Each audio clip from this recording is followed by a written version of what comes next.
de nuestra fiesta del cine. Vive una gran experiencia. Con estrenos internacionales en el glamour de las alfombras rojas. Terror en los panteones. Disfruta de una tarde de cinema picnic. Películas para todos los gustos y todas las edades. Y mucho más. Festival Internacional de Cine Guanajuato. Del 20 al 31 de julio en León, San Miguel de Allende e Irapuato. No te lo puedes perder. Guanajuato vive grandes historias.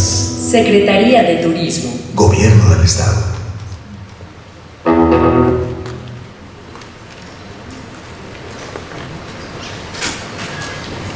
Bienvenidos. El Gobierno del Estado presenta la 26ª edición del Festival Internacional de Cine Guanajuato.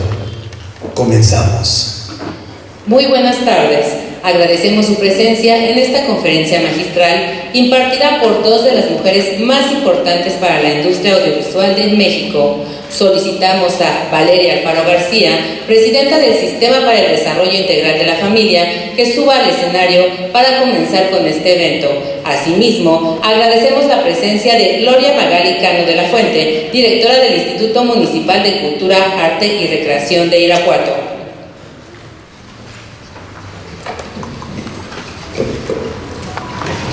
Muy buenas tardes.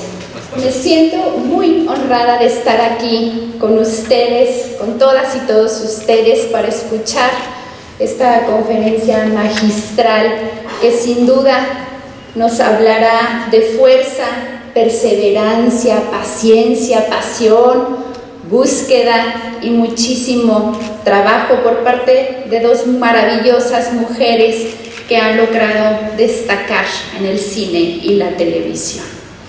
Y me siento doblemente honrada porque les saludo en representación de la primera mujer presidenta municipal de este municipio de Irapuato, Lorena Alfaro García, quien es también un ejemplo de esta búsqueda y lucha por hacernos escuchar y demostrar la capacidad que tenemos nosotras las mujeres de sobresalir en cualquier ámbito público, imprimiendo una visión particular que sin duda abona a la construcción de una mejor sociedad.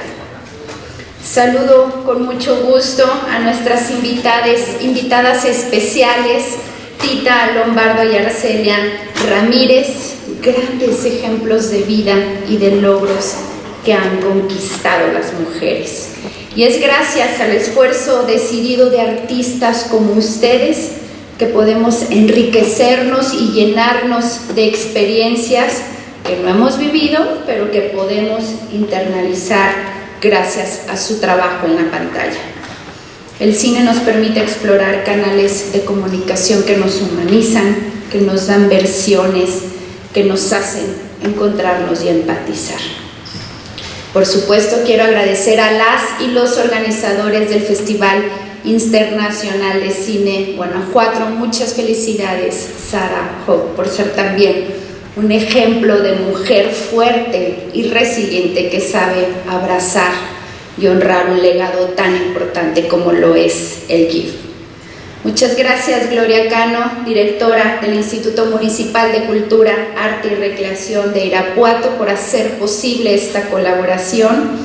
Muchas gracias a cada participante del staff, quienes nos brindan la posibilidad de acercarnos al séptimo arte para entender que necesitamos de este, porque nos recuerda lo sublime y nos humaniza.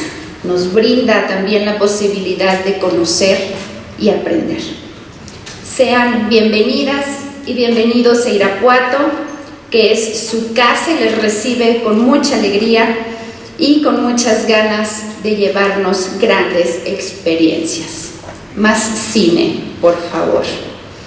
Me voy a permitir invitar a nuestras homenajeadas a formar parte de este maravilloso escenario. Tita Lombardo, Arcelia Ramírez, Sara Hogg, nos acompañan, por favor.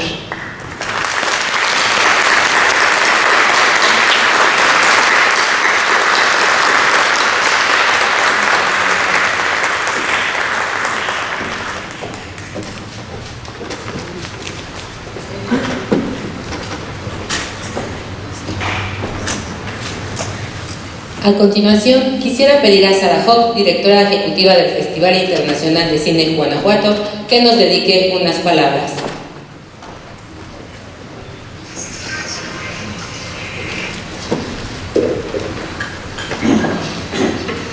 Gracias, bienvenida. Quiero agradecer a Celia Tita por seguir en el festival y cambiar de sede, disfrutar también de Irapuato como disfrutaron de San Miguel de Allende. Gracias por estar aquí para compartir la vida, la experiencia, estas carreras tan importantes dentro del ámbito cinematográfico. Son icónicas en lo que es nuestro cine mexicano. Es un honor contar con ustedes esta mañana, es tarde ya, ¿verdad? Sí, ya estamos. Entonces, para empezar, para los que no estuvieron con nosotros, que es todo Irapuato, en San Miguel de Allende tenemos dos videos que nos marcan un poco estas trayectorias de estas dos grandes mujeres. Vamos a empezar con Tita Lombardo. Corre el video, por favor.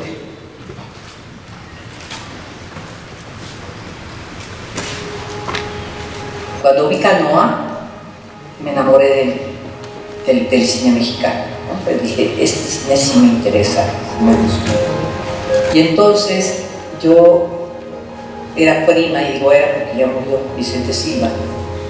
Y entonces le llamé por teléfono y le dije que quería trabajar, aunque no me pagaran, ¿no? Y de ahí yo me quedé trabajando con Ripstein, con lo que me adoptó.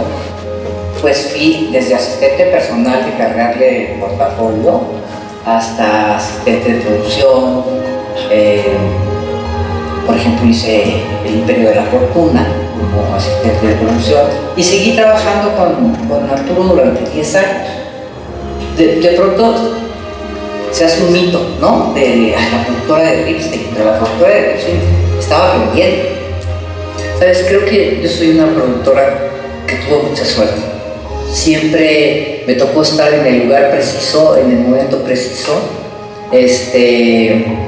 Después de Profundo Carmesí, tuve la suerte de que estaban buscando a una productora o un productor en Zetafilm, en la compañía de Iñárritu.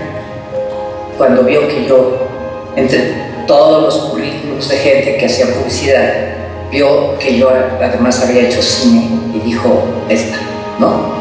Porque ya estaba escribiendo el guión de Amores Perros, pero esto obviamente yo no me enteré hasta que la iba a producir.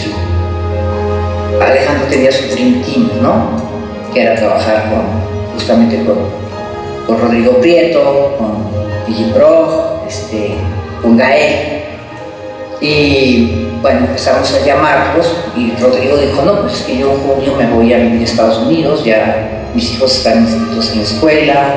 Luego Gael dijo, no, pues yo tengo una beca en Londres, Brigitte se iba a hacer Moulin Rouge. Pues nos dimos cuenta que el Dream Team pues no existía. Entonces pues vimos las fechas de todos y me dijo Alejandro, pues habría que hacer la película en 10 semanas. Gael decía, no, pues es que yo tengo solo un mes de vacaciones, me necesitas como 2 meses, no puedo. Y entonces pues le dijimos que diríamos que le daríamos un certificado médico de que le había dado hepatitis. Y entonces a eso sí le hizo muchas gracias a él y dijo, perfecto. Y claro, ya después tuvo el éxito que tuvo y ya se dieron cuenta en la escuela y dijeron, ay, tuvo muy buena tu hepatitis, ¿no? Pero sí fue una pesadilla preparar esa película en 3 semanas, ¿no? Entonces, pues yo nunca he sufrido más en mi vida en esa película, pero nunca me imaginé, ¿sabes?, que iba a trascender de esta manera, ¿no? Eso fue lo que catapultó, de alguna manera. Si ya Arturo me había dado un súper empujón, ¿no? Pues ya lo que catapultó mi carrera, digamos, fue haber hecho Amores Perros, ¿no? Pues yo creo que sí, me tocó un momento padrísimo, ¿no? Después de la década de los 80s, que te digo que fue así como tan dura para todos los cineastas, después viene los 90s, en donde hay como una apertura a la gente joven, y ahí es donde yo, y a las mujeres, y es ahí donde yo hago estas películas con Dana, con Guitar Shifter, etcétera, ¿no? Pues mira, en ese momento era muy importante apoyar el lenguaje de las mujeres. Los temas eran, pues, tenían que ver con nosotras las mujeres. Estoy muy contenta de ver que este año hay 5 candidatas al Ariel, ¿no? Como directoras. Está Iñárritu ahí solo con ellas. Y bueno, también hay fotógrafas, ¿no? Y ya salió una cantidad de mujeres talentosas en todos los departamentos. Me tocó hacer una película con Robert Rodríguez también. Y bueno, eso me ayudó también otra vez a aprender, ¿no? Pero trabajar con todas estas superestrellas, que, bueno, yo en mi vida había visto tantos actores famosos, ¿no? Estaban todos, estaba Johnny Depp, estaba, en fin, todos, una lista inimaginable. Entonces yo los veía y decía, mira, están aquí todos mis novios, ¿no? Entonces fue como muy interesante verlo, ¿no? Pero yo me sentía mucho más afín al cine nuestro. Pienso que he hecho proyectos muy lindos, ¿no? Casi todos los proyectos que he hecho me gustan. Las series de televisión tienen un rush que de pronto a mí me gusta, ¿no? Que lo disfruto. Lo sufro, pero es como esa parte masoquista que tiene cualquier producto. Cuando no estoy trabajando, bueno, hace ya como 4 o 5 años que eso no pasa, pero siempre lo vivía con mucha angustia, ¿no? O sea, sobre todo porque cuando paras en seco, ¿no? Entonces cuando regresas a tu casa, a tu cotidianidad, a veces sí sientes como un cierto vacío, porque mi prioridad es la película, ¿no? Entonces me gusta estar trabajando, la verdad, creo que es donde mejor me siento, ¿no?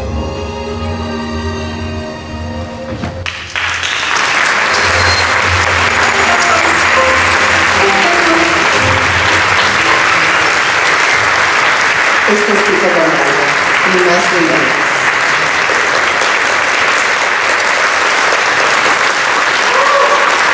Así es.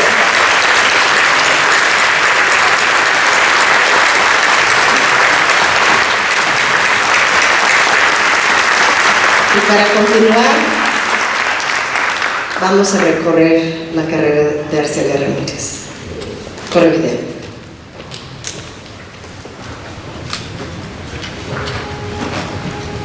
Cuando hice mi primer ejercicio de actuación, que era un ejercicio básico de A y B, ¿no? Yo tenía que odiar a B, odiar a B.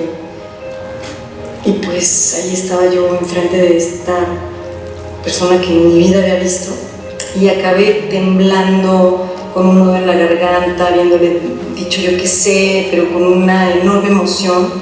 Entonces cuando salí del taller, mi amiga me dijo, ¿cómo le hiciste, Arcelia? Por favor, dinos. Dije, no tengo ni idea, pero quiero saber dónde está el punto. La primera vez que me pusieron una cámara enfrente fue en un cortometraje que se llamaba El último tren. Eso fue con José Luis García Gras. Y entonces estaba José Luis con toda la generación que le tocó entrevistándome. Y cuando se acabó la conversación, él dijo, ella va a hacer el papel. Y uno de los, Alejandro Caballero, le dijo a él, a José Luis, oye, ¿no le vas a hacer una audición? Y dijo, no, de que actúe, me encargo yo. Y yo creo que ahí lo que pasó es que me relajé. Venía de una escuela súper competitiva, una escuela súper rigurosa, tenías que estar todo el tiempo demostrando que tenías talento. Y acá, en el cine, con José Luis, era una afirmación de entrada, en otro ambiente, desde otra postura, desde otra actitud, como mucho más en mi centro, ¿no? Y en la confianza absoluta, que para mí es indispensable para la actuación. Ya lo había dicho, ya después nos lo dijo Luis de Tavira más adelante dijo: señoras, la confianza es indispensable. Y Busi Cortés era mi maestra de apreciación cinematográfica en el CUT. Y un día, directamente después de que salimos de una de sus clases, se acercó a mí y me dijo: Arcelia, bueno, quiero que estés en mi película y quiero que seas el personaje de Romelia. Directamente también, no tuve que hacer casting. Y por otro lado, el secreto de Romelia fue muy emocionante porque pues trabajé por primera vez con actores súper experimentados como Pedro Armendáriz Jr., Diana Bracho, Josefina Echano. Con ella sí me tocó trabajar, y ella fue también muy generosa y muy bella porque me ayudó a pasar mis escenas, a memorizar, a analizar, en fin. Sí, tuvimos mucho apoyo y para mí fue una experiencia maravillosa. Bueno, La mujer de Benjamín, Carlos Carrera venía del teatro, había asistido a Ludwig Margules mucho tiempo, entonces hicimos un análisis de mesa muy exhaustivo y tenía la fama de ser un poeta del cine, porque pues, le había ido muy bien en sus cortos, en su documental, entonces yo me sentía con esa confianza de que estaba trabajando con un gran director. Fue realmente delicioso hacer Comida para Chocolate, porque Alfonso es un director con un enorme carisma, ¿no? Estaba muy orgulloso de lo que habían hecho. Laura Esquivel pues había escrito una novela maravillosa que a mí me había encantado además. Fue un privilegio poder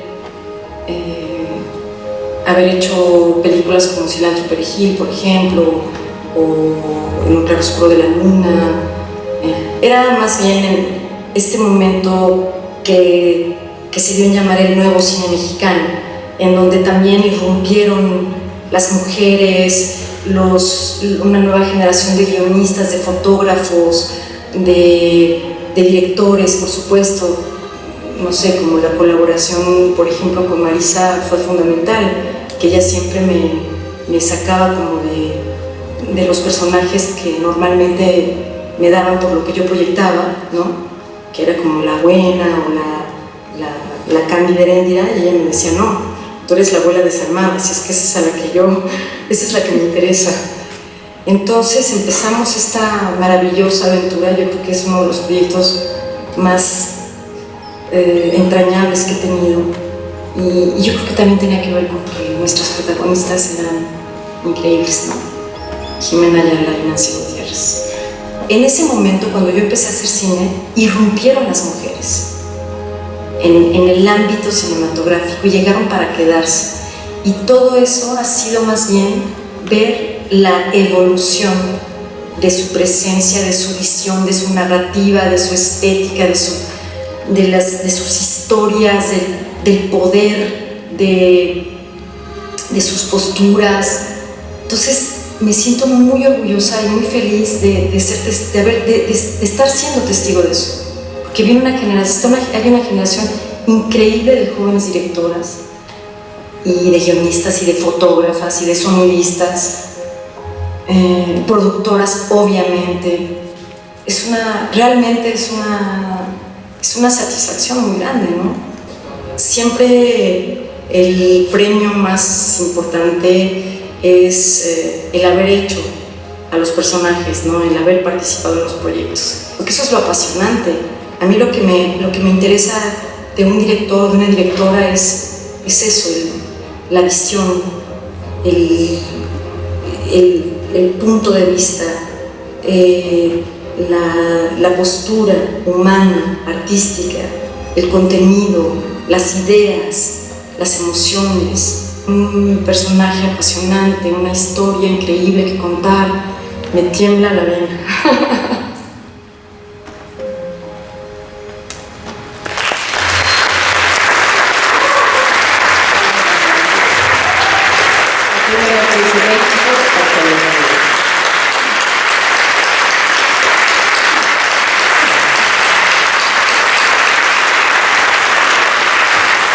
Y para moderar este riquísima charla que vamos a tener el día de hoy, que es una charla de conferencia magistral. Invitamos al escenario el periodista Edgar Estrada. Edgar.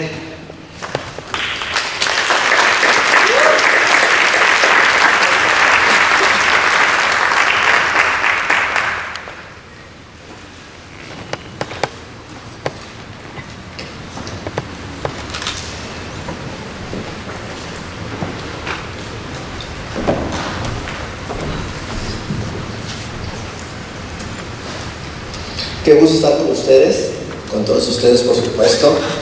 Les tengo unas palabras. México es un país que ha sabido afrontar sus cambios, al igual que el GIF, que ha enfrentado adversidades, al igual que el GIF, que se ha reinventado, al igual que el GIF. Sara Hobbs, su directora, ha sabido permanecer y renovar un festival de cine internacional sin dejar de soñar. Una mujer como muchas que se plantan día a día en el escenario que la vida les presenta. Arcelia Ramírez llega y se planta con una entereza, con una garra pasional, dirige su camino en la actuación, sabe cuál es su pasión, pero la pasión también necesita una guía, una dirección, una productora como Tita Lombardo, ambas mujeres, cada una en su rubro cinematográfico, dos joyas reconocidas por supuesto en el GIF, pero esa pasión seguro inició con un sueño, con un momento decisivo en sus vidas. Por ello, les traigo este pequeño obsequio, justamente porque seguro este sueño inició con algo, con una pequeña aventura que me gustaría que nos compartieran a todos los presentes este día, desde luego, por supuesto. Cuando llegamos al cine, nos encontramos siempre por una sorpresa para empezar a soñar y degustar un caramelo, un dulce y por supuesto las palomitas. ¿Cuál es su primer acercamiento con el cine? Ese primer acercamiento, ese momento decisivo que las hizo hacer lo que hoy son, lo que hoy hacen. Bueno, antes que nada, muy buenas tardes, buenos días, buenas tardes. Gracias por su presencia. La primera vez que yo tuve el deseo de ser actriz era muy pequeñita, tenía 10, 11 años y pues veía películas que normalmente no hubiera tenido que ver porque mi hermano era licenciado en Ciencias de la Comunicación y postproductor, fue de los primeros que tuvo un videoclub en México, estoy hablando de hace 45 años, ¿no? Entonces,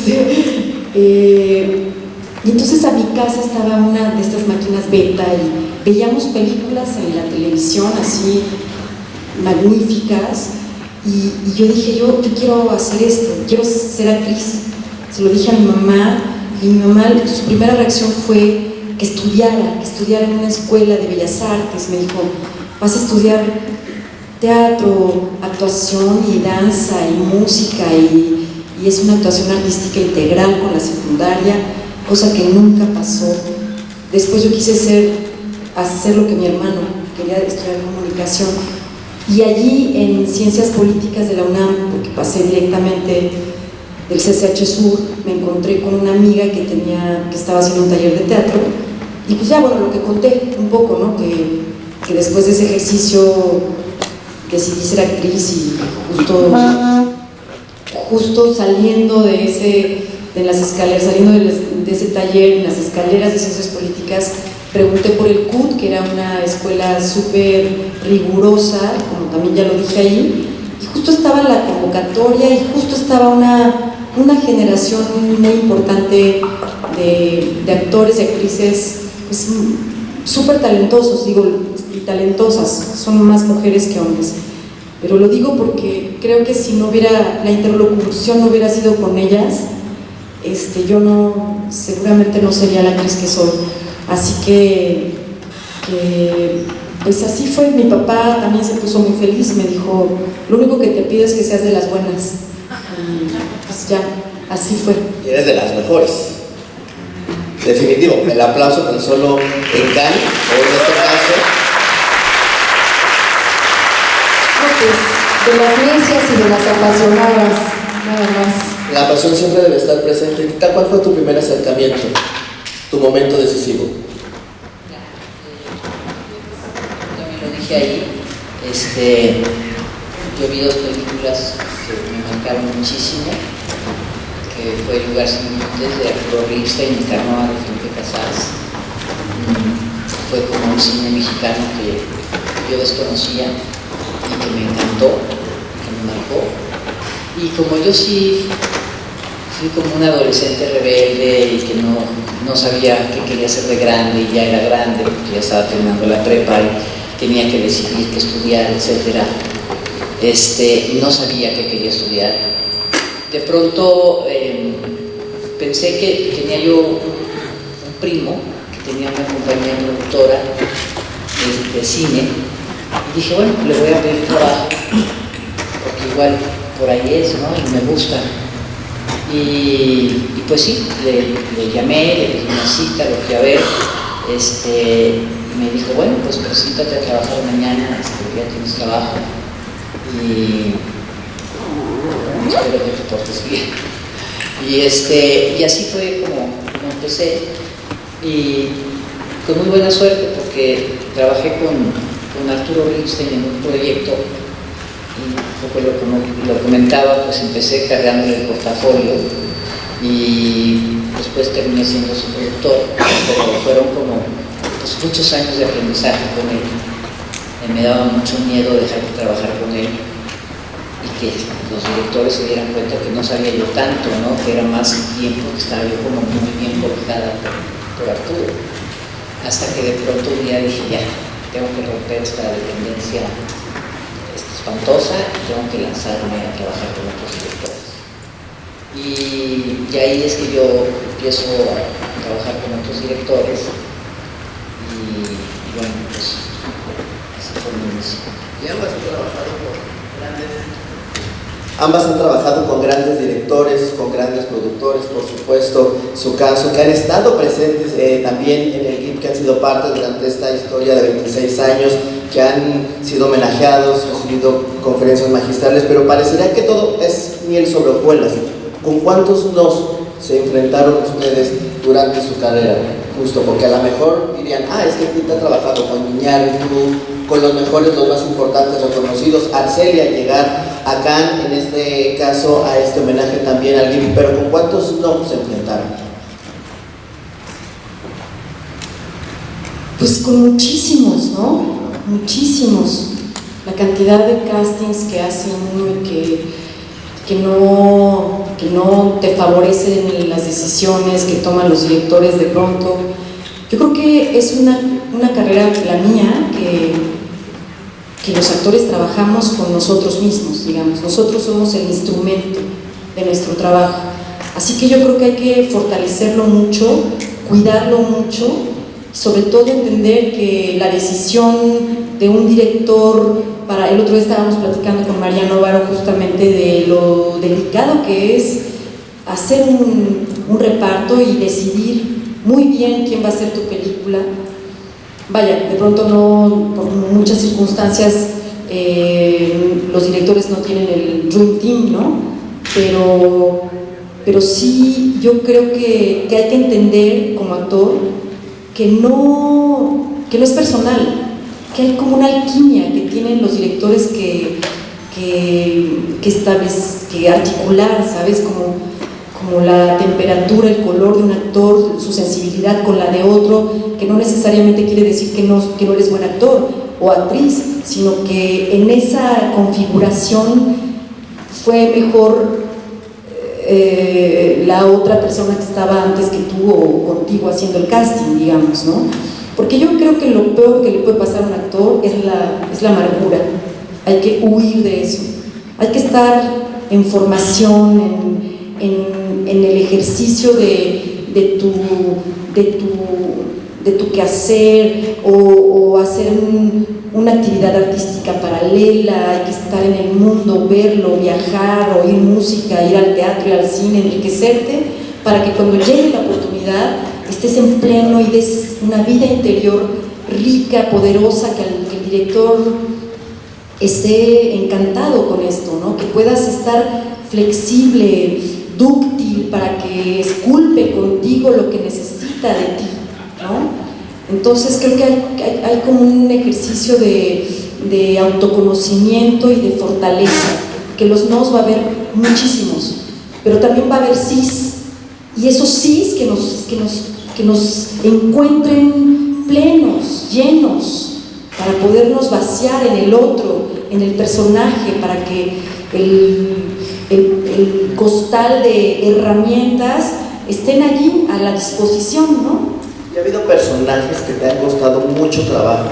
Que de pronto digas, yo creo que esto no es para mí, este personaje, y que lo has sacado a flote. Justo veníamos platicando Tita y yo en el camino, que se nos hizo rapidísimo, la verdad. Se me hizo pues platicando con ella. Tuve mi conferencia individual, perdón, mi masterclass. Sí, pues entre muchos personajes que me han costado mucho trabajo, podría decir que de los más es Así es la vida, de Arturo Ripstein, que fue mi primera colaboración con él, y que como él hizo la primera película en video completa, porque antes, en esa transición del material de 35 milímetros al video, pues, la gente un poco, o los cineastas decían, no, bueno, es que eso no es cine, eso es otra cosa, ¿no? Entonces Arturo dijo, no, sí, esto es cine, yo voy a hacer mi película con esta cámara que es chiquita, que vuela, que puede andar por todos lados y que es mi sueño. Entonces, entre otras cosas, hicieron la película cronológicamente, y una de las escenas más difíciles, que es un monólogo de mi personaje Julia, que es una adaptación nada menos que de Medea, que es un personaje feroz, una tragedia griega, que nosotros, la adaptación de Pasaliza fue la Medea de Séneca, una cosa espantosa de bueno, no, un personaje apasionante y maravilloso, pero su historia es terrible. Entonces, los que la hayan visto seguramente saben por qué lo digo, y los que conozcan la tragedia saben por qué lo digo, pero bueno,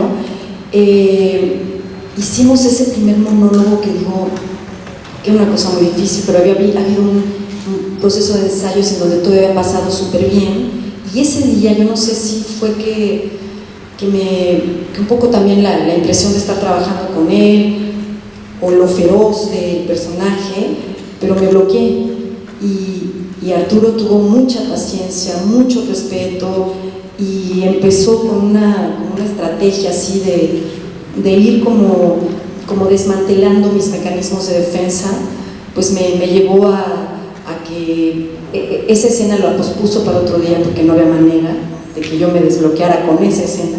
Ahí hicimos muchas tomas, porque entre otras cosas con este formato de video podía él filmar todas las tomas que quisiera, no era como antes que era tan caro que hacíamos 2 o 3 tomas, ensayábamos mucho pero hacíamos pocas tomas. No, ahí finalmente nunca pude hacerlo, me dijo, no, lo vamos a dejar para otro día, y ya hicimos la otra escena en donde ya con con Patricia Reyes Espíndola, que era la actriz con la que estaba haciendo la siguiente escena, me desbloqueé, y eso fue lo que me dijo, con el estómago quiero que hagas esta película, y así fue.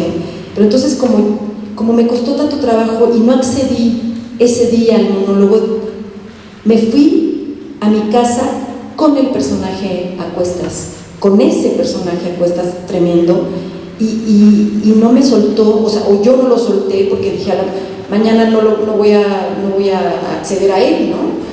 Y era un día en la vida, era unidad de espacio y de tiempo, como las tragedias griegas. Entonces era un día en la vida de ella, entonces todo el estado de ánimo era el mismo prácticamente. Entonces me lo llevó a mi casa y fue muy agotador, pero también fue de esos partos dolorosos que después, ya que ves a la criatura, dices, ay, qué cosa tan satisfactoria. Y Tita, ¿cuál ha sido el proyecto que te ha sacado de tu zona de confort, por el que quizás has sufrido más? Porque hemos hablado de, en tu caso, existen películas importantes que han revolucionado la manera de contar el cine en México, no tan solo cuando se estrenó Amores Perros, todo el mundo hablaba de la producción y demás, pero ¿cuál ha sido la cinta que te ha sacado de tu zona de confort como productora? Mira, son varias, de pronto unas por una razón, otras por otra, porque a veces tienes un director que es complicado y es difícil trabajar con él. Hay otras películas que son muy ambiciosas, tienes poco presupuesto, o sea, siempre hay como retos, ¿no?, que resolver, y justo eso es la producción, ¿no? Al final del día, si tú me preguntas cuáles son los nos, pues los nos es enfrentarte a producciones muy complicadas en donde vas a encontrar muchos nos. Por ejemplo, ¿por qué lo digo? Cuando hice la película con María Novaro, ¿no?, que era un road movie, que filmábamos desde Ciudad Juárez hasta Cancún, íbamos persiguiendo un coche con dos personajes, un bebé, era toda la historia, dos mujeres. Pero nos tocó el niño, y entonces fue ese año en donde salían cocodrilos en las calles de Tabasco y se inundaba todo, y entonces todas las locaciones donde teníamos que filmar, algunas se inundaban, las íbamos perdiendo y había que encontrarlas, porque además veníamos con una actriz como era Aitana Sánchez Gijón, la española, que además era directora de los premios Goya, que tenía que estar en la filmación, y teníamos que soltarla, y entonces íbamos de Cancún a Mérida y otra vez fuimos a Tabasco, un horror, ¿no? Y fue una producción en ese sentido muy complicada por el clima, pero finalmente pudimos hacerlo, ¿no? Y justo un día que veía yo a María, pues nos reíamos mucho de que las dos teníamos un panic attack, ¿no? Porque éramos como las responsables del rodaje y nos veíamos diciendo, no la vamos a lograr, ¿no? Finalmente la logramos. Entonces, si tú ves la película dices, bueno, son dos chavas en un coche, no pasa nada, ¿no? Bueno, pues todo lo que pasaba alrededor era terrible, ¿no? Pero pues la libramos, nos sacamos un tiempo, por supuesto, y regresas con una gran satisfacción en tu casa, ¿no?, de haberlo logrado. Y así te puedo ir platicando de muchas películas en donde ha habido, cada una ha tenido su reto, ¿no? Un gran reto pues fue hacer a un espero, que era una película compleja. Tuvimos, como mencioné, poco tiempo de preparación, tuvimos que correr mucho. Alejandro era su ópera prima y pues eran 3 historias, eran 3 películas, ¿no? Entonces también ¿Hubo miedo al enfrentarse a estas 3 historias, a ese nuevo portal del cine? Yo leí el guión y dije, ¿qué me vine a meter, no? Pero bueno, sabía que la tenía que hacer sí o sí. Y sí, fue exhausto, pero yo que acabé exhausta en esa película. De hecho, fumé tanto, en aquel entonces fumaba muchísimo, que terminé con un chiquitín con pulmón de todos los cigarros que me fumé, ¿no? Y, en fin, nos sucedían muchas cosas en el rodaje, una vez nos asaltaron, en fin, pasaron 1000 cosas, además de lo difícil que fue hacer la película. Y bueno, yo estaba allí en el set con Alejandro y veía yo que lo que estábamos filmando estaba padrísimo, pero nunca me imaginé la trascendencia que iba a tener la película. Sabía yo que iba a ser una buena película, pero no me imaginé qué tanto, ¿no? Y fíjate que hubo algo que fue como muy importante en la película, porque con las peleas de perros, que bueno, que para empezar yo no sabía que existían las peleas de perros, y yo dije, ¿yo de dónde voy a sacar perros que peleen, no? Y menos en 10 semanas que nos pusimos para preparar la película. Entonces tuvimos la precaución de hacer como un audio, ¿no? Un video de cómo les poníamos los bozales de filo a los perros para que las peleas no existieran. O sea, no, fue la cámara de Rodrigo Prieto, entonces el maestro. Y un poco pues, la puesta en escena de Alejandro y cómo se truqueó para que los perros no se lastimaran. Y justo cuando la película estuvo lista y se mandó para el primer festival que fue el BAFTA, lo primero que preguntaron es, híjole, es que aquí hay maltrato animal y no, este tipo de películas no pueden estar en nuestro festival. Entonces, no, tenemos un video, ¿no? Y ya cuando vieron el video dijeron, perfecto, esto es ya para nosotros más que suficiente. Y gracias a ese video es que la película pudo viajar por todos los festivales por los que viajó.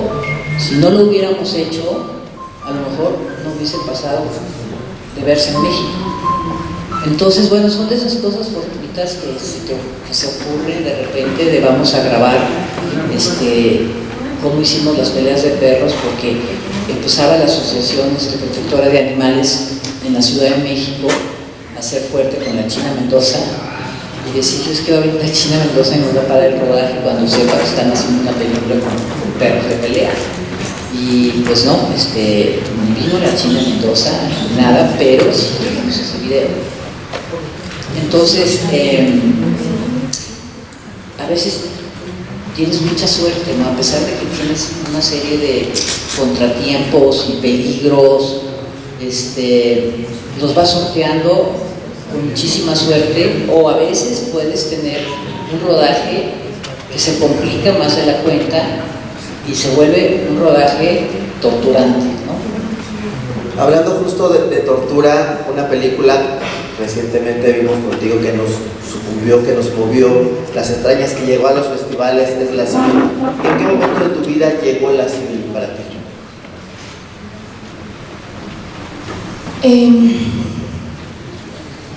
Pues yo creo que uno va acumulando experiencia y de alguna manera cierto dominio en lo que haces. Y digo cierto dominio porque pues, los actores tenemos que estar en formación constantemente y tenemos una manera de abordar los personajes, pero también cada personaje te marca una ruta. Él solito te dice por dónde, a la hora de que haces la primera lectura te pregunta quién eres, ¿no? Cuando te preguntas por él te regresa la pregunta, pero también cuando lo lees empiezas a pensar en esto, en lo otro, se activa como un mecanismo también inconsciente de recordar, yo qué sé, pone tú, te acuerdas de una tía que más o menos es así o no, ¿sabes? Entonces el personaje te va diciendo por dónde, ¿no? Y después yo nunca me voy sola a crear un personaje, siempre pido la dirección del director con el que estoy o directora con la que estoy trabajando.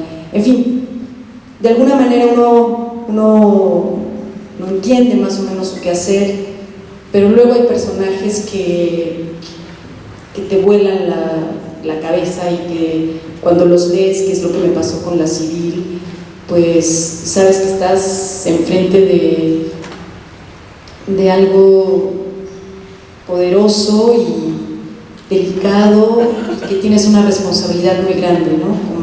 Como me pasó con Cielo. Porque, ¿hubo lágrimas? ¿Hubo lágrimas al crear el personaje, al tener esa conexión con Cielo, en tu caso, con la historia que vivía ella? ¿Cuando leí el guión o...? Sí, cuando leíste el guión, cuando estabas haciendo la película, ¿hubo lágrimas al tener esa conexión? Pues yo creo que el guión sí me conmovió mucho y me emocionó también mucho porque es una mujer que además de tomar en sus manos la búsqueda de su hija, toma en sus manos su vida y se sacude la sumisión en la que vive frente al ex marido que la acaba de abandonar. Empieza a descubrir su propia fuerza, ¿no? Frente a la desgracia y la tragedia, como pasa con tantísimas mujeres en este país, que eso también nos parecía una enorme responsabilidad y un privilegio estar poniendo sobre la mesa otra perspectiva de una herida muy profunda, de la que hablan muchas películas en México y hablarán hasta que no seamos capaces de cambiar esta situación y de construir un sistema de justicia que realmente acompañe a las víctimas y resuelva los casos. Porque gran parte del problema es que se puede, ¿no? O sea, hay desapariciones porque hay impunidad, ¿no? Entonces, eso también sentíamos, esta responsabilidad. Y en el rodaje, lo que pasaba con Teodora Mijaí, que es la directora de la Civil, que me mandó un mensaje hermosísimo para ofrecerme el personaje, ¿no?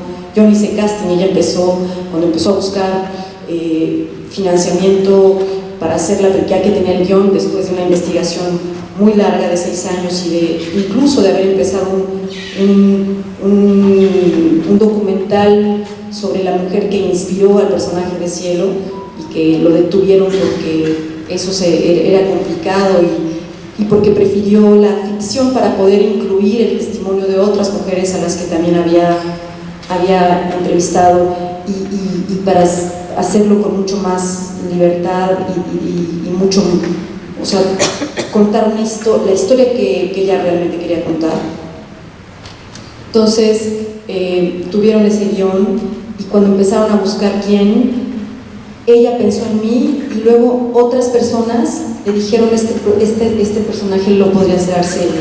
Entonces ella dijo, ya, es ella, y me mandó este mail y me dijo, bueno, es una película que producen los hermanos Dardenne por Bélgica, Christian Mungiu por Rumanía, y bueno, vamos a tratar de buscar a alguien en México que finalmente se sumó al proyecto Michel Franco y Erendira Núñez, por supuesto, que fue realmente quien produjo la película. Entonces, pues sí, era un proyecto súper sólido y yo me sentí absolutamente privilegiada, pero vaya, siento que Teodora, a la hora de abordar el personaje, hablamos muchísimo, no quiso que viera absolutamente ni un pie de nada de la investigación que había hecho. No vi a Miriam Rodríguez nunca, y sobre todo ella quería que yo lo hiciera a partir de mi imaginario, y hablamos mucho. Bueno, también nos llegó la pandemia y eso también hizo muy difícil las cosas, pero a lo que iba con lo de las lágrimas, que ella tenía muy claro el tono con el que quería contar esta historia. Entonces las escenas eran muy, muy difíciles, el viacrucis de esta mujer era dolorosísimo, pero no, cada que yo me desbordaba me decía corte, y decía muy bien Arcelia, así, todo eso para la siguiente toma, todo eso tiene que estar ahí, toda esa emoción, pero que no salga, conténlo, porque no quería como que fuera un melodrama, digamos, ¿no? Que hubiera podido, sin una crítica al género melodramático, que a mí me parece que es muy respetable y no hay ningún problema con eso, pero ella no quería ese tono. Entonces yo entendí lo que en la escuela me decían, nos decía Luis de Tavira o José Caballero, contención, contraestimulen, ¿sabes? Todo eso, ahí fue donde yo entendí lo que era todo eso, y pues sí, es que es como un personaje que está todo el tiempo al borde, pero que no puede permitirse soltar porque tiene que llegar a su super objetivo, que es encontrar a su hija, ¿no? Y Tita, ¿cuál ha sido quizá esa historia que luchaste por tenerla en tus manos, por producirla? Antes de contestar esa pregunta, quisiera decir que a Celia le aplaudieron durante 8 minutos en el festival cuando vieron la película. Que fueron los encabezados en todos los periódicos. En el Festival de Cannes le aplaudieron durante 8 minutos de pie, así que les quería mencionar.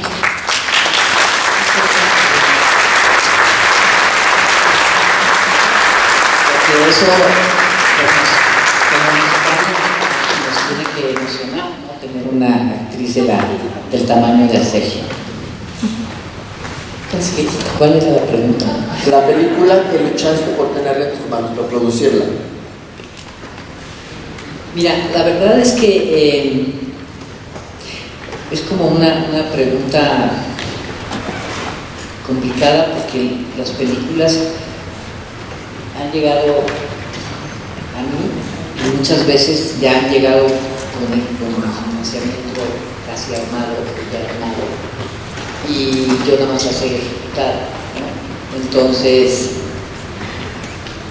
¿o qué buscas en una película para decir sí la quiero producir, sí quiero estar en este proyecto? bueno, me tiene que gustar muchísimo el guión, me tiene que gustar mucho el director, ¿no? Y sobre todo eso, que me implique un reto. No me gusta producir cosas cómodas, ¿no? O fáciles, me aburro. Me gustan los retos, entonces siempre, al final del día, siempre han llegado películas así a mi vida, ¿no? Películas que son como complicadas, difíciles, que a lo mejor algún otro productor dice, no, yo no, gracias. Y a mí es como la adrenalina que puede recorrerle a alto océano, a un corredor de coches, o no sé, hay algo que ya no me puedo dormir, ¿no? Ya estoy pensando cómo la voy a resolver, qué voy a hacer, y eso es lo que me gusta. Tengo una vena masoquista, de modo. Arcelia, hablas también de personajes como Tavira, desde luego Ludwig Margules, pero ¿quién ha sido uno de esos personajes que han influido mucho en tu formación? Que tienes presente siempre lo que te decían, ya sea en escena, en el escenario, consejos. Pues platico tengo interlocución interna cuando hago mi quehacer con mis maestros de la escuela, obviamente, desde Luis Rábago, que fue quien me dio actuación en primer año, con Rosa María Bianchi, que es muy poquito tiempo estuvo ahí, pero pues también como espectadora de su trabajo ha sido sumamente formativo verla, a ella, a la generación de Margarita Sanz, Julieta Gurrola, Delia Casanova, en fin, Anofelia Murguía, Angelina Peláez, no sé, estas mujeres que verlas en el escenario son cátedras de actuación y que para mí en el principio de mi carrera fueron importantísimas porque fueron como el paradigma, ¿sabes? Ellas y por supuesto Luis de Tavira, José Caballero, David Oquín, Raúl Quintanilla, pero también creo que mis maestros y maestras han sido los y las directoras con las que he trabajado, pero sobre todo también los personajes que he hecho, ¿no? Las mujeres a las que les he dado vida. Entonces, pues, no sé, y de repente también directores de la cinematografía mundial, que en aquel entonces, no sé, Kieslowski, Fellini, Berman, no sé, tantos directores que necesariamente te construyen sus posturas, ¿no? Su manera de trabajar, su método, ¿no? Escuchas, conversaciones, entrevistas, etc. Los festivales son maravillosos también en ese sentido, porque por desgracia en este país todavía no hemos defendido nuestra cartelera como deberíamos. Tenemos pendiente elaborar una ley cinematográfica que garantice la diversidad de nuestra cartelera y que podamos ver no nada más películas norteamericanas en todas las salas y en todos los horarios, sino películas de todo el mundo, y mexicanas por supuesto, pero latinoamericanas, europeas y asiáticas, y en fin, que podamos construirnos a partir de muchos espejos, también el de las películas norteamericanas, que irte a la montaña rusa en una película de acción, pues ¿por qué no? También, pero no nada más, digamos. Como todo eso todavía no pasa, eso es una cuenta pendiente que yo creo que ya está ahí la ley, y nada más falta que la revisen y que la pongan, que la apliquen, pero mientras eso pasa, los festivales de cine nos han dado un servicio maravilloso, porque son las citas obligadas para ver cines de otros lados, maravillosas películas, y como los festivales traen a los realizadores, también hemos podido escucharlos, ¿no? Me acuerdo que una vez la UNAM trajo a Lee Bullman. Sí, para mí era un sueño estar escuchando allí en vivo a Lee Bullman hablar de su quehacer, ¿sabes? Entonces creo que pues sí, esas son las interlocuciones que a uno lo estimulan y le alborotan la conciencia y la reflexión y las emociones, ¿no? Y que el GIF se ha encargado justamente de promover el cine internacional, pero desde luego el cine mexicano. Hablamos recientemente de películas como Los Lobos, de Samuel Kishi, que tuvo resonancia internacional, que se estrenó en este festival, una película mexicana y que ha tenido a cineastas importantes, en tu caso Tita como productora, pero Iñárritu también en conferencia magistral. Así es que bueno, pues el GIF sin lugar a dudas siempre ha estado presente en la vida de todos nosotros, promoviendo, trayendo a los cineastas que han tenido, como tu caso que lo viste en UNAM, a un director. Bueno, pues también el GIF trayendo a los directores que han estado nominados, ganadores de premios como los Oscar, pero obviamente también la gente quiere saber más de ustedes, conocer y preguntarles algo. ¿Les parece si abrimos la sesión de preguntas y respuestas? Magnífico. Por supuesto.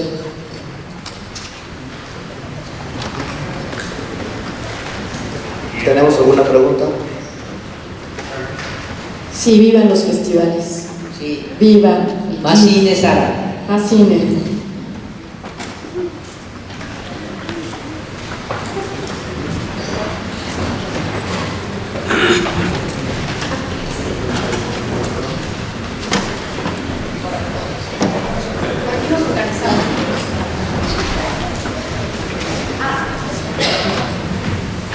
Hola. ¿Me escuchan? Sí. Hola, soy Alberto Ugarte de la Haití. Muchísimas felicidades por este reconocimiento a unas importantes trayectorias. Yo creo que en estos momentos, sobre todo cuando también esto aborda el papel en el programa de las mujeres del cine, a mí me llama mucho la atención que de alguna otra manera están hablando de pilares serios del cine de autor nacional, como es Arturo Ripstein, de alguna otra manera, pero también están hablando de una evolución de 30 años desde el llamado nuevo cine mexicano, en el que estaban Dana Rothberg, está Marisa Sista, están personas como Gita Shifter, como músicos, que ya lo mencionaron, y es un cine que de alguna otra manera tuvo en su momento una mirada muy íntima y muy personal sobre la manera de hacer cine desde una óptica femenina. Ustedes han sido pilares de todo esto 30 años después del nuevo cine mexicano, más desde Ripstein. ¿Cómo ven esta evolución ahora cómo ha cambiado todo, con muchísimas militancias actuales, también con la incorporación, donde ustedes han trabajado, productoras como Netflix, que de alguna otra manera también tienen un acercamiento hacia un público mayor? Entonces me llama la atención y quiero preguntarles cómo ven estas cuestiones en la evolución, ustedes siendo pilares también de este cine femenino actual, más allá de que sea feminista o no, realizado por mujeres.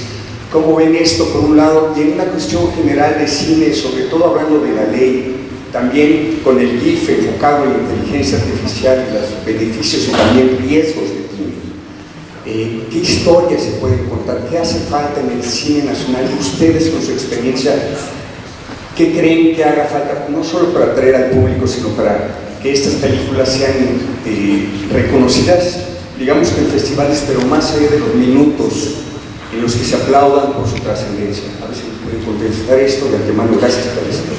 Pues fueron como 50 preguntas en una. Bueno, un par, ¿no? La evolución. ¿Cuál empiezo?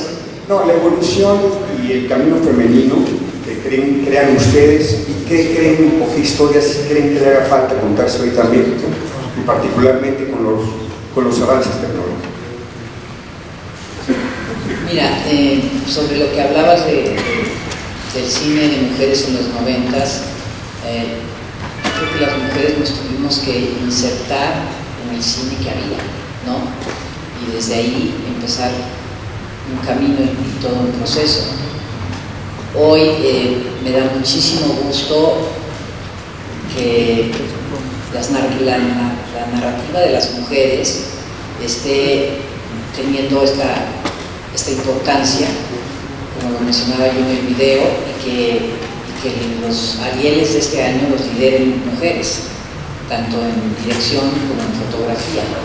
Entonces creo que el camino que se trazó desde los 90s hasta ahora ha valido la pena. ¿Y cuál era la otra pregunta? Los caminos del cine nacional ante la tecnología y todo lo que está mencionando es el Ramírez de la Ley. Pues mira, eso está por verse porque nuestro cine tiene una particularidad que es a veces la falta de fondos, ¿no? No podemos hacer cine demasiado ambicioso porque no tenemos el presupuesto para hacerlo. Entonces, yo no sé cuánto cuesta hacer una película con inteligencia artificial, no tengo idea, a lo mejor es más barato, a lo mejor es más caro, no conozco tanto, ¿no? Apenas como que acaba de cumplir el cine con inteligencia artificial, y habrá que ver un poco sus alcances. Sabemos que ahorita pues hay una huelga muy importante después de no sé cuántos años que no ha habido huelgas en Estados Unidos en el área del cine. Pues pararon los guionistas, pararon los actores, porque pues si no se legisla puede ser muy dañino para la industria, ¿no? Y la inteligencia artificial va más rápido que las leyes, entonces sí había que poner un stop, ¿no? Para que esto no siguiera corriendo, porque iban a perder muchos los escritores y muchos los actores. Y ojalá tuviéramos pues una mayor presencia. Tenemos un tema desde el Tratado de Libre Comercio en que no se hizo la inclusión dentro de la cultura, el cine, como sí lo hizo Canadá, sino que en nuestro Tratado de Libre Comercio pues el cine no formaba parte de la cultura, sino más bien del entretenimiento, y es por eso que hay poca presencia de nuestro cine en las pantallas. Y aparte, creo que hace falta trabajar en conseguir un público que empiece a ver cine mexicano y que empiece a apoyar cine mexicano. Pero a veces es complicado porque no tenemos tampoco ni el presupuesto para lanzamientos como los hace el cine americano, ¿no? Ni tenemos además una cuota ahí con las exhibidoras, si no vendes determinado número de boletos la primera semana, tu película sale. Entonces, nuestra publicidad es de boca a boca, no da tiempo, ¿no?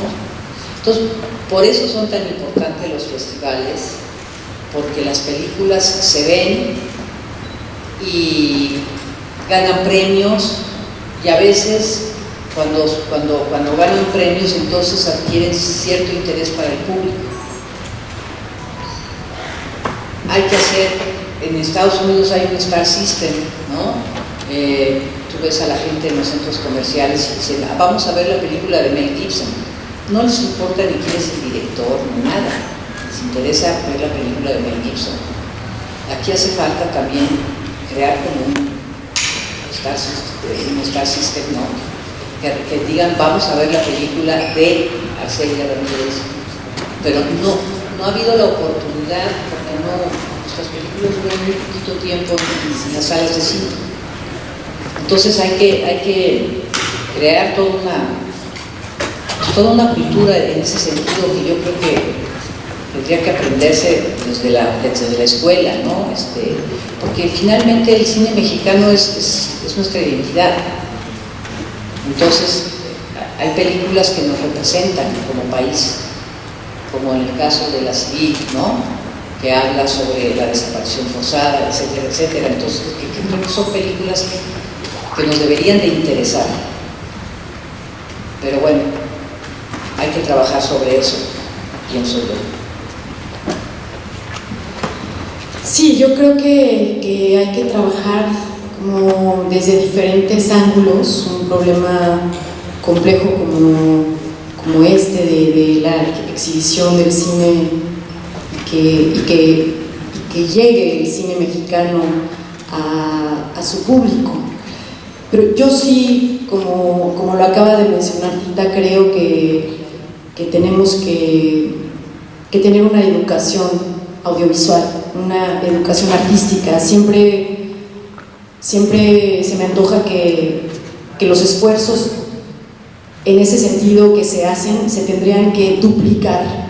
Creo que la cultura es fundamental para el desarrollo de una sociedad, para combatir con la violencia, para ser mejores personas, para entender quiénes somos y ser asertivos y plenos en esta vida. Creo que la cultura es lo más importante y es lo que no se ha entendido a cabalidad todavía, porque los gobiernos, desde que yo empecé a trabajar, siempre la cultura es el presupuesto sacrificable de todos. Y yo sé que la salud o la educación es muy importante, pero la salud espiritual y intelectual y emocional del público que le otorga la cultura es muy importante. Entonces creo que tendría que haber en la primaria como los franceses, también lo digo y lo he dicho muchas veces desde muchos paneles que ha habido sobre la cultura, pues que los niños tienen que tener una materia, así como español o inglés, una materia de un lenguaje que cada vez es más necesario, o sea, lo utilizan muchísimo. Todos estamos metidos en nuestras redes, en los TikToks, en los videos, ¿sabes? Hay que educar para que toda esta orgía visual y de información a la que estamos sometidos, que nos bombardea, que nos ataranta, la podamos decodificar, la podamos seleccionar y utilizarla, como igual yo pienso con lo de la inteligencia artificial. O sea, hay que fortalecer nuestra inteligencia, la del cerebro, hay que ponernos a leer para ejercitar el músculo de la mente que se nos está atrofiando. Bueno, atrofiando no, por supuesto que no, esperemos que no, pero estos 140 caracteres y la velocidad a la que van las redes sociales y a lo que estamos sometidos nos condiciona de alguna manera. Entonces yo creo que leer, estudiar, prepararnos nos va a permitir no ser avasallados por algo tan veloz y tan poderoso como la inteligencia artificial, que al revés puede ser una herramienta que podemos utilizar a nuestro favor, ¿no? Pero en todo caso, todos los niños de este país tendrían que haber visto a Buster Keaton, a Chaplin, películas con otro ritmo, ¿saben? Todos los adolescentes en las secundarias tendrían que haber visto La Jaula de Oro, por ejemplo. No sé, las maravillosas películas mexicanas de la actualidad, contemporáneas, las del patrimonio, las películas francesas, que si son chiquitos y no saben leer subtítulos, entonces las películas en blanco y negro, de mudas, ¿no? Yo qué sé, que haya un plan académico estructurado para entender un lenguaje y utilizarlo y decodificarlo y aprovecharlo y que puedan, porque luego lo que pasa con gran parte del público en México es que ven una película mexicana y pues no es la montaña rusa de las películas de acción de Marvel, o sea, no son. Y no importa, o sea, podemos ver esas, pero también que esté preparado el ojo, el espíritu y el corazón y la cabeza, el entendimiento para poder recibir materiales que no sean pirotecnia, sino que sean humanidad, condición humana, ¿no? Ideas encarnadas en personajes, no sé, todo eso que nos ofrece el cine que vemos en los festivales y el cine que nos gusta también, ¿no? Y que necesitamos para construirnos como personas. Entonces yo creo que hay que educar al público. Es como si le das pues comida rápida, pues, sí, ahí se queda, ¿no? Nuestros hijos. Si le das una cosa así más elaborada, un guiso así, ¿no? Exquisito, no va a decir guácala, ¿no? Va a decir, ay, qué rico, y desde chiquitos van a tener un paladar educado, preparado para todos los manjares, ¿no? Entonces creo que ahí tenemos que hacer una gran labor, y si no, también, pues digo, proteger nuestro cine que esté ahí en las salas una cuota, que se quede. Por ejemplo, Cilantro y Perejil es la primera película a la que Cinépolis apostó para que se quedara 3 semanas en la cartelera, en aquel entonces, 3 semanas en la cartelera, hiciera o no hiciera los topes. Y fue una de las películas más taquilleras de ese año. Bueno, era de las únicas que se hacían también. Era muy poquita producción en aquel entonces, pero se quedó y el boca a boca funcionó, y Demián Bichir y yo terminamos siendo, ese año nos premiaron como los actores más taquilleros de la pantalla. O sea, yo me sentía así, Rosa Gloria Chagoyán, ¿entiendes? Yo decía, wow, la actriz más taquillera, jamás pensé, pues, ¿no? Porque nuestras películas pues no se veían mucho, salían rapidísimo de cartelera. Entonces, pues eso es lo que tenemos que hacer, pues, que nuestras películas se queden cuota, punto final. Y ahora seguir disfrutando, por supuesto, del GIF. Muchas gracias a Arcelia Ramírez, Tita Lombardo, por estar con nosotros. No, pues gracias a todos ustedes por acompañarnos. Ha sido un placer. Sara, híjole, muchas gracias por la labor que haces tan importante, y te mereces todos los aplausos del mundo.